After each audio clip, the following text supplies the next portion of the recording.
नमस्कार, मी लातूरच्या ध्यास विधानसभेच्या या सिरीजमध्ये आम्हा विद्यार्थी पत्रकारांकडून आपले स्वागत आहे. तर ह्या सिरीजमध्ये आपण सभा लढवण्यासाठी इच्छुक असलेल्या उमेदवारांशी चर्चा करत असतो व त्यांची ध्येय धोरणे जाणून घेण्याचा प्रयत्न करत असतो. तर आज आपल्यासोबत आहेत अजित पाटील कवेकर सर. तर नमस्कार सर. नमस्कार. ह्या सिरीजमध्ये आपलं खूप खूप स्वागत आहे आणि सर्वप्रथम तुम्हाला नवरात्रीच्या खूप खूप शुभेच्छा. तुम्हाला सगळ्या प्रेक्षकांना खूप खूप शुभेच्छा. यासोबतच पहिला प्रश्न असा आहे की सर, तुमचं एज्युकेशनल बॅकग्राऊंड पाहिलं तर ते खूप चांगलं आहे, तर तुम्ही राजकारणाकडे का वळलात? ऍक्च्युली ते ऍक्सिडेंटल होतं. असं काही ठरून मला राजकारणात यायचं होतं वगैरे असं नव्हतं. मी इनफॅक्ट लहानपणापासून बाहेरच होतो शिकायला आणि मग तिथून फक्त घरी आल्यानंतर ते राजकीय वातावरण पाहायला मिळायचं, पण असं कधी राजकारणात यावं कधी इच्छा झाली नाही. पण ते 2017 मध्ये असं पॉलिटिकल सिच्युएशन पण तशी क्रिएट झाली आणि तेव्हा आईची जिल्हा परिषदेची निवडणूक चालू होती, त्याच्यामध्ये मी प्रचाराला गेलो होतो. मग तेव्हा थोडीशी चटकही निर्माण झाली आणि मग त्या सगळ्या प्रोसेसमध्ये मी महानगरपालिकेला निवडणुकीला थांबलो. म्हणजे असं ठरून नव्हतं आणि इनफॅक्ट मी स्वतः थांबलो. म्हणजे मला असं कोणी काही आई वडिलांनी सांगितलं की तुम्ही थांबायला पाहिजे वगैरे असं नाही. आई वडील त्याचा विरोध करत होते की तुम्ही कशाला या भानगडीत पडता म्हणून.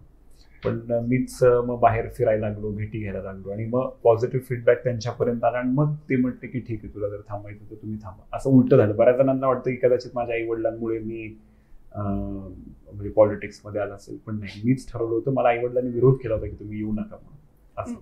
मग सर, तुमच्या आई वडिलांचा तुम्हाला विरोध होता, तर तुमचा राजकारणाचा प्रवास कसा? जर बॅकग्राऊंड जर तो सपोर्ट असेल तर प्रवास कसाही होतो. इव्हेंच्युअली ते सपोर्टच केलं त्यांनी. पण सुरुवातीला जेव्हा म्हणजे जिल्हा परिषदेची निवडणूक झाली, माझ्या आईचा पराभव झाला, आम्हाला यश मिळालं नाही आणि त्याच्यानंतर मग मला मी असं म्हणालो घरी वडिलांना की मला महानगरपालिकेच्या निवडणुकीला थांबायचं. मग ही वॉज क्वाईट सरप्राईज. त्यांचं असं म्हणून कसं काय, तुम्ही तर आता कधीच निवडणूक लढवायची नाही, कधीच राजकारणाचं तुम्हाला आवड नव्हती. मग मी म्हटलं की हे प्रचारामध्ये फिरल्यानंतर मला थोडीशी आवड निर्माण झाली आणि मला लढवायचं आहे.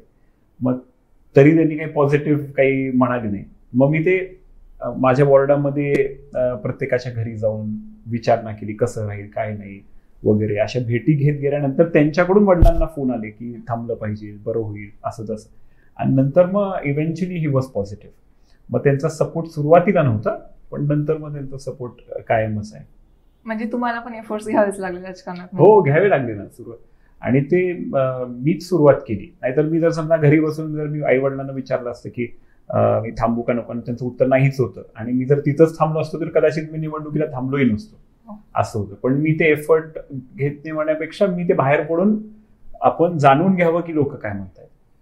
त्यांच्यामध्ये जर एक पॉझिटिव्हिटी आपल्याला दिसत असेल की आपण थांबावं, तर मग आपण थांबलं पाहिजे. आणि काय असतं, when you are a new entrant in politics, म्हणजे मी तर तेव्हा माझं नुकतंच एंट्रीच म्हणायची, तर तेव्हा मी पूर्वी काही काम पण केलं नव्हतं. मग फक्त कवेकर साहेबांचा मुलगा म्हणून मी जाऊन लोकांना विचारत होतो. म्हणून मला ते थोडंसं ॲप्रिहेन्शन होतं की लोक कसं त्याला रिॲक्ट करतील, म्हणतील आता परत ह्यांचंच का, असं असतं ना ते. म्हणजे वडील आमदार होते, मग आता ह्यांनाच का तिकीट, असं होतं. म्हणून मी म्हटलं की पहिले लोकांत जाऊन त्यांना विचारावं किंवा काय वाटतंय, आणि तुम्ही जर पॉझिटिव्हली म्हणत असाल तर मग मी हा पाऊल उचलतो. मग तसं केल्यानंतर जेव्हा पॉझिटिव्ह फीडबॅक माझ्या पेरेंट्सकडे आले, मग त्यांचा होकार मिळाला. मग तिथून सुरुवात झाली. अच्छा, तर मग तुमचं शिक्षण लातूरमध्ये झालं, नंतर पुण्यात? नाही, मी लातूरला म्हणजे मी प्री प्रायमरी म्हणजे LKG UKG ला मी कृपा सदनला होतो. तेव्हा मी हॉस्टेलमध्ये होतो. मी कृपा सदन आहे ना, कृपा सदन, तर मी हॉस्टेलला होतो. त्याच्यानंतर मी फर्स्ट पासून ते माझं पोस्ट ग्रॅज्युएशन पर्यंत मी बाहेरच होतो. मी पोस्ट ग्रॅज्युएशनला 3 वर्ष मी बाहेर देशामध्ये होतो. इंग्लंडला होतो. मी MSc बायोटेक्नॉलॉजी तिथून केलं आणि मास्टर्स इन इंटरनॅशनल बिझनेस हे तिथून केलं. मी अजून एक पोस्ट ग्रॅज्युएशन केलं होतं MBA HR, ते मी सिम्बायोसिस इंटरनॅशनल युनिव्हर्सिटीमधून केलं. मग ते सगळं बाहेरच झालेलं आहे. लातूरमध्ये कधी म्हणजे राहण्याचा असंही आला नाही. अच्छा, तर मग तुम्ही आता पॉलिटिशियनचे एक मुलगा आहात आणि जनतेचा एक उत्साह असतो की पॉलिटिशियनच्या मुलाला वेगळी ट्रीटमेंट भेटते शिक्षण क्षेत्रात, किंवा त्यांचं बालपण कसं जातं? नाही, पॉलिटिशियनच्या मुलाला म्हणण्यापेक्षा ते प्रिव्हिलेजेस काही असतातच. म्हणजे इव्हन पॉलिटिक्समध्ये येत असताना मला ते प्रिव्हिलेज होतं. जसं मी म्हणाल, मी न्यू एंट्रंट होतो पॉलिटिक्समध्ये आणि डायरेक्ट मला तिकीट मिळालं. म्हणजे सहसा असं होत नाही ना. आता समजा तुमचं बॅकग्राऊंड थोडंसं वेगळं असेल तर फार अवघड असतं पॉलिटिक्समध्ये येणं, कोणी तुम्हाला संधी देत नाही. मग मला ती संधी माझे आई वडील पॉलिटिक्समध्ये असल्यामुळे मिळाली का? 100% मिळाली. त्याचा तो ऍडेड ऍडव्हान्टेज असतोच. पण त्याच्यानंतर तुम्हालाच मग क्रिएट करावं लागतं, तुम्हाला लोकात जावं लागतं. You have to make your own personality. तुमचा विचार काय आहे, तुम्ही काम कसे करता, ह्याच्यावर मग तुमचं फ्युचर ऑफ पॉलिटिक्स डिपेंड आहे. पण जसं डॉक्टर समजा असेल आणि त्यांचं स्वतःचं हॉस्पिटल असेल आणि त्यांचा मुलगा जर डॉक्टर झाला तर त्याला ऍडेड ऍडव्हान्टेज असतो की सगळं रेडीमेड आहे. तेच जर त्यांच्या घरी जर समजा डॉक्टर नसतील तर त्या मुलाला 0 पासून सुरुवात करावी लागते ना. त्याला उभा त्याला कुठं छोटं क्लिनिक टाकावं लागतं, थोडं सुरुवात करावी लागते. तसं पॉलिटिक्समध्ये आई वडील असल्यामुळे ऍडेड ऍडव्हान्टेज होता. तर बीजेपी कसं काय की पहिल्यापासूनच युवकांचं इन्क्लिनेशन थोडंसं बीजेपीकडे होतं. मी आर्मी बॅकग्राऊंडच्या स्कूलमध्ये होतो, म्हणजे 1st to 10th. आणि नंतर मग मला जेव्हा पोस्ट ग्रॅज्युएशन करायचं होतं MBA, तेव्हा सिम्बायोसिस इंटरनॅशनल युनिव्हर्सिटी आणि इंडियन आर्मीचं कोलॅबरेशन होतं. SIMS म्हणून symbiosis institute of management studies. आणि तिथं मी MBA केलं, MBA HR. मग तेव्हा माझे क्लासमेट सगळे आर्मी बॅकग्राऊंड मधले होते, बरेच जण. म्हणजे एकतर कर्नल होते, मेजर होते. आणि सगळे जे तिथं मुलं जे MBA करत होते ते आर्मी म्हणजे आई वडिलांची मुलं होती. म्हणजे सिव्हिलियन्स मधून फक्त 10% होते आणि 90% आर्मी बॅकग्राऊंड. मग मला थोडंसं ते त्या वातावरणात राहिल्यामुळं आणि त्याचं जास्त कनेक्ट बीजेपीकडेच होता पूर्वीपासूनच.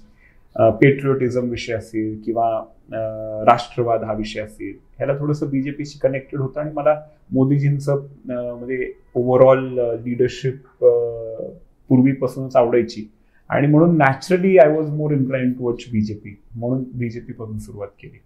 ओके, तर जसं आता बीजेपी आणि काँग्रेसचा विषय निघालाच आहे, तर तुम्हाला अमित देशमुख साहेबांबद्दल कुठली गोष्ट आवडते? नाही, आवडते म्हणजे he is a good human being. म्हणजे असं कधी मी म्हणजे मी कधी पर्सनल अशी टीका करत नाही. त्यांचं जे वैयक्तिक जीवन आहे त्याच्यावरती आम्ही कधी भाष्य करत नाही. फक्त विचारांचा फरक आहे, मतांमधला फरक आहे, तेच आम्ही फक्त राजकीय स्पेसमध्ये डिस्कोर्समध्ये मांडण्याचा प्रयत्न करतो. I have never made any personal comment. म्हणजे मी त्या गोष्टीमध्ये मला वाटते ते पॉलिटिक्स नाही करायला पाहिजे. ते सोडून जे काही राजकीय विषय असतात त्याला धरूनच आम्ही पॉलिटिक्स करतो. आणि I think is a very good human being, like every one is in politics. असं काय ते काय सगळेजण म्हणजे काँग्रेसमध्ये वाईट लोक आहेत असाच भाग नाही. ते वेगळ्या विचारानं काम करतात, आम्ही वेगळ्या विचारानं काम करतो. तर जर सर तुम्ही निवडून आलात तर तुमचं तरुणांबद्दल काय ध्येय धोरणे असतील? नाही, मला वाटतं की विथ रिस्पेक्ट टू लातूर जर आपण म्हणालो तर तरुणांना डिरेक्शन देण्यासाठी आपण कुठल्या क्षेत्रांमध्ये काम करू शकतो आणि त्या क्षेत्रांमध्ये काम केलं तर तरुणांना संधी मिळू शकते. असं केलं तर मला वाटते आपण तिथे बरेच सेक्टर्स आहे जिथं काम करू शकतो. जसं आपण आता तुम्ही दयानंद कॉलेजमध्ये शिक्षण घेताय तर आपल्या इथे एक इंडस्ट्रियल हब आहे, आपलं एज्युकेशनल हब आहे. तर त्या दृष्टिकोनातून आपण शिक्षण क्षेत्रामध्ये लातूरमध्ये काय करू शकतो जिथं की तरुणांना चांगल्या शिक्षणाची संधी उपलब्ध होईल.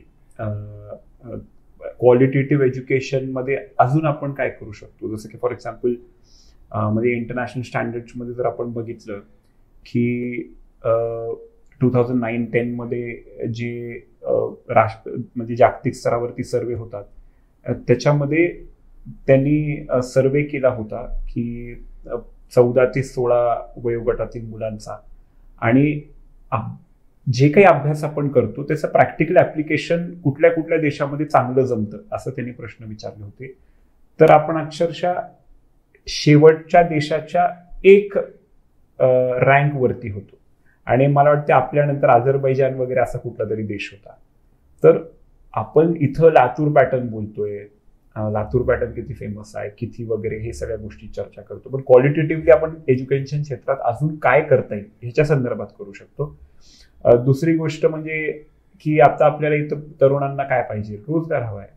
मग रोजगार क्रिएट करण्यासाठी मी काय करू शकतो, तर मला असं वाटतं ओव्हरऑल बघितल्यानंतर की इथं शाश्वत पाणी असलं पाहिजे. शाश्वत पाणी असलं तर इंडस्ट्रीज मोठ्या प्रमाणात इथं येऊ शकतात, आहेत ऑलरेडी, पण त्याला एक मोठा बूस्ट मिळू शकतो. सध्या गॅरंटीड वॉटर सप्लाय नसल्यामुळे आपल्याला महापालिकेला सुद्धा आता 8-10 दिवसाला एकदा पाणी मिळतंय. मग इथं MIDC मध्ये सुद्धा तुम्ही आता आपण इथं बसलोय, इथं सुद्धा 2016 मध्ये वगैरे अशी परिस्थिती होती की पाणी बंद होतं, फॅक्टरीजला पाणी नव्हतं, कुठल्या संस्थांना पाणी नव्हतं. मग अशा परिस्थितीमध्ये आपण सस्टेन नाही करू शकत. गॅरंटीड वॉटर सप्लाय जे आपण म्हणतो की उजनीवरून पाणी आणायला पाहिजे. आता आम्हाला असं वाटतं की धाराशिवला उजनीवरून पाणी आणण्यासाठी पद्मसिंह पाटील साहेबांनी प्रयत्न केले, तिथं शक्य झालं, आपल्याकडे का नाही? Guaranteed water supply is one thing that is very important to complete this circle, ज्याच्यामध्ये तरुणांना खूप मोठा बेनिफिट मिळू शकतो. हे 2 विषय महत्वाचे.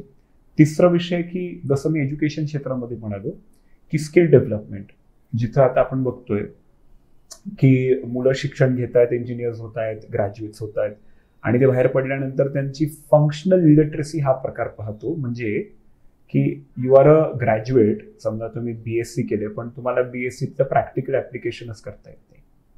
तुम्हाला जर प्रश्न विचारला की व्हॉट इज जीन्स असं जर विचारलं तर उत्तर देता येणार नाही. कारण आपण काय परीक्षेपुरता अभ्यास करतो, रट्टा मारतो, परीक्षा देतो, पुढे जातो. मग आपला स्किल्स डेव्हलप होत नाहीत आणि त्या स्किल्सचं प्रॅक्टिकल ऍप्लिकेशनही होत नाही. मग स्किल डेव्हलपमेंटसाठी आपण काय करता येईल, त्याच्यासाठी क्वालिटेटिव्ह एज्युकेशन इज इम्पॉर्टंट. आणि क्वालिटेटिव्ह एज्युकेशनसाठी काय करता येईल ह्याच्या संदर्भात चिंतन झालं पाहिजे, विचार झाला पाहिजे, नंतर आपण पुढे घेऊन गेलं पाहिजे. So it's all interconnected. म्हणजे एक तर स्किल डेव्हलपमेंटचा विषय, आणि दुसरा इथं रोजगार जनरेट करण्यासाठी काय आवश्यक आहे, आणि ह्या सगळ्या गोष्टी जर आपण केल्या तर मला वाटतं तरुणांना चांगली संधी मिळू शकते. येस. आणि लातूरचा त्यासोबतच एक सगळ्यात मोठा प्रश्न आहे की जो कचराचा आहे, त्या कचरा व्यवस्थापनाबद्दल तुम्ही काय विचार करता? कचऱ्याचा विषय मी आता गेले 3 वर्षापासून मांडतोय. मी जवळपास 40-50 आंदोलनं केली असतील, सगळेच. म्हणजे मी स्वतः कचरा काढला, तिथं गांधी चौकामध्ये मी स्वतः 3 दिवसाचं अन्नत्याग आंदोलन केलं. मी महापालिकेच्या दारावरती तिथं बसून आंदोलन केलं. असे भारतीय जनता पक्षानं पण म्हणजे अनेक आंदोलनं केली, पण त्याच्यात काही बदल बरेच दिवस झाला आपल्याला पाहायला मिळत नाही. सगळीकडे कचऱ्याचे ढीग आहेत, आणि इट्स अ बेसिक म्हणजे नेसेसिटी. कुठलंही शहर आरोग्याची जर तुम्हाला काळजी घ्यायची असेल तर स्वच्छता असली पाहिजे, आणि स्वच्छता असेल तर त्या शहराचं चांगलं प्रेझेंटेशन होतं. आता आपण म्हणतो की लातूर हे शिक्षणाचं माहेरघर आहे, एक एज्युकेशनल हब आहे. How are we presenting it? आता तुम्ही समजा बाहेरून आलात, कुठून बाहेरच्या जिल्ह्यामधून, लातूरमध्ये एंट्री मारली की लगेच तुम्हाला कचऱ्याची ढिगं मिळतात. सगळीकडे कचराच कचरा आहे. मग आता ह्याच्यावरती आम्ही विरोधक म्हणून करतोय, म्हणून आम्ही मग अमित भाई यांची टीका करतो की बाबा यू आर दी लीडर आणि तुम्ही ते लोकप्रतिनिधी आहात, तुमची तशी धाक असली पाहिजे. किमान ही बेसिक नेसेसिटी तरी तुम्ही पूर्ण करून घेण्यासाठी प्रयत्न केला पाहिजे. पण ते होताना दिसत नाहीत. आज काय परिस्थिती, आता तुम्हाला काही वेगळं सांगायची गरज नाहीये. तसं प्रश्न एवढेच होते. आपण रॅपिड फायर कडे वळूया का? हो.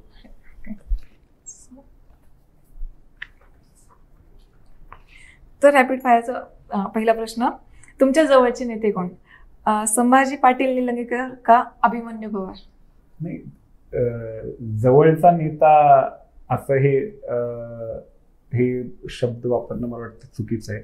दोघेही भारतीय जनता पक्षाचे नेते आहेत आणि दोघेही माझे नेते आहेत. तर दुसरा प्रश्न, महापौर म्हणून कोणाचा कार्यकाल तुम्हाला आवडतो? सुरेश पवार का विक्रांत गोजमगुंडे? मला ऍक्च्युली लोक जेव्हा या पॉलिटिकल डिस्कॉर्स मध्ये जेव्हा बोलतात तेव्हा म्हणजे डॉक्टर जनार्दन वाघमारे साहेबांचं नाव घेतात. म्हणजे तुम्ही आज जर शहरामध्ये फिरत असताना जर कोणाला विचारलं तर डॉक्टर जनार्दन वाघमारे साहेबांचं नाव निघतं. आणि वाघमारे साहेबांचं जर तुम्ही किस्से ऐकले की त्यांनी कशा पद्धतीने नगराध्यक्ष असताना लातूरचं, तेव्हा महानगरपालिका नव्हती, जे काम केले ते दिशादर्शक महाराष्ट्रात ठरणार अशा पद्धतीचं होतं. आणि म्हणून my choice is doctor Waghmare sir. Okay. So third question is, भावी पंतप्रधान म्हणून कोणाला बघायला आवडेल? योगी आदित्यनाथ का नितीन गडकरी? मला मोदीजींनाच बघायला आवडेल. आता तर सध्या he is the prime minister of the country आणि he is doing absolute wonderful job. म्हणून मला 2029ला सुद्धा नरेंद्र मोदी साहेबांनाच मतदान करायला आवडेल. ओके. तर लास्टचा प्रश्न, 2024च्या विधानसभेत लातूरमध्ये अमित देशमुखांना टफ फाईट कोण देईल? अर्चना पाटील चाकवरकर का अजित पाटील कवेकर? मला वाटतं ह्यावेळेस आता जनता टफ फाईट देणार आहे. कारण आता जनतेनंच ठरवलंय की आता जे काही चालू आहे, जसं तुम्ही म्हणाल कचऱ्याची व्यवस्था चांगली नाही आहे, युवकांसाठी इथं काही संधी उपलब्ध नाही आहेत, त्या सगळ्या विषयाला धरून जर आपण विचार केला तर मला वाटते जनतेनंच ठरवलंय की आता इथं परिवर्तन करायचं म्हणून. अच्छा. तर sir thank you so much. Okay. तुमची भेट घेऊन खूप छान वाटलं. थँक्यू.